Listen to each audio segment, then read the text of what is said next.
سلیمان علیہ السلام کا فیصلہ۔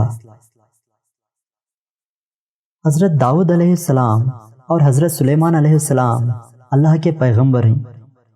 پیغمبر یعنی اللہ کا بھیجا ہوا نبی جو اللہ کے حکم کو بندوں تک پہنچاتا ہے۔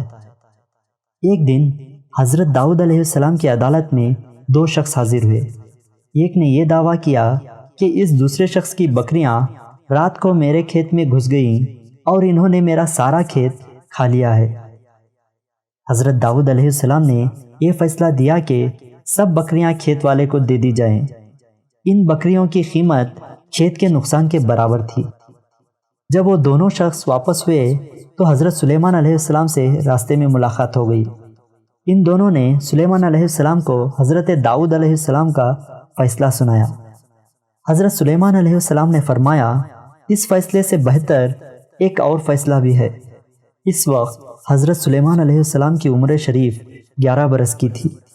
حضرت داؤد علیہ السلام نے جو سلیمان علیہ السلام کے والد تھے، جب اپنے صاحبزادے کی یہ بات سنی تو سلیمان علیہ السلام کو بلا کر دریافت فرمایا کہ بیٹا وہ کون سا فیصلہ ہے جو بہتر ہے؟ سلیمان علیہ السلام نے فرمایا، وہ یہ ہے کہ بکریوں والا اس کھیت کی کاشت کرے اور جب تک کھیتی اس حالت کو پہنچے جس حالت میں بکریوں نے کھائی ہے، اس وقت تک کھیتی والا بکریوں کے دودھ وغیرہ سے فائدہ اٹھائے، اور کھیتی اس حالت میں پہنچ جانے کے بعد کھیتی والے کو کھیتی واپس کر دی جائے، بکریوں والے کو اس کی بکریاں۔ یہ فیصلہ حضرت داؤد علیہ السلام نے بھی پسند فرمایا۔